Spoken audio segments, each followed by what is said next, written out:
Minister, firstly, sort of in relation to Adam's point, given everything that's come to light about RTE, is it not the case that the government rushing to the broadcasters' aid financially is effectively like rewarding failure and irresponsible conduct on the part of a major semi-state body?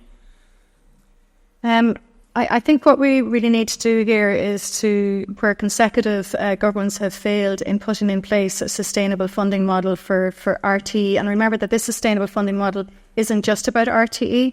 The funding model we decide on would be for TG Ceathair. It would also be for local and newspapers, for local broadcast media too. So it's about public service media. It's about, as the Future Media Commission said years ago, about doing a public good.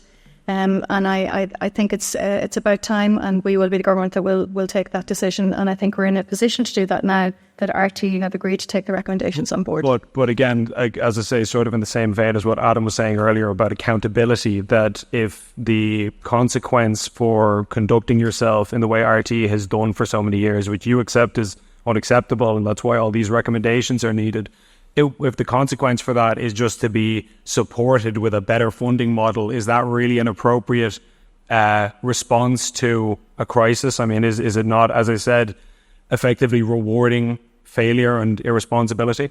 It's about valuing public service media in an era where we certainly need trustworthy news, where it's about providing culture, sport programmes, children's programmes, Irish language programmes, reaching out to our youth.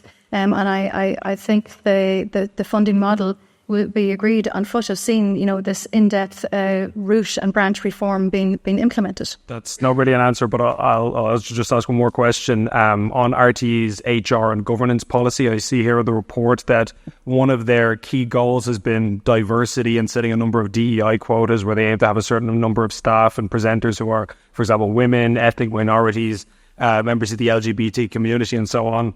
And specifically, they say that they're hoping to have 4% of staff identifying as LGBT as a preliminary figure. I'm just wondering, how is that tracked? Because it seems legally dubious, obviously, under equality law, to ask about somebody's sexuality at a job interview. Are you aware of there being a way that that's actually measured to attain that target? What I would say is I really welcome the inclusivity, diversity and gender issues being addressed in this. I think it's a really positive day. It's something that was raised with me, with the unions, with staff on numerous occasions since this crisis emerged. And I'm really glad to see that this has been addressed and it's charting a path forward in relation to that too. Thanks, Mark. Specifically, I mean, I asked two questions and I didn't get an answer to either of them, Minister. As I say, if you don't know, that's an answer, but I'm wondering, are you aware of how those specific targets are tracked and measured, particularly ones that might involve an encroachment into a potential employee's privacy, where you might have to ask about their private life? As I say, saying I don't know is an answer.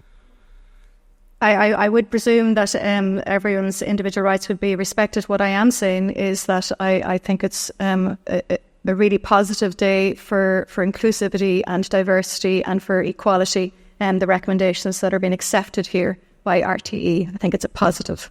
Mark, sorry, you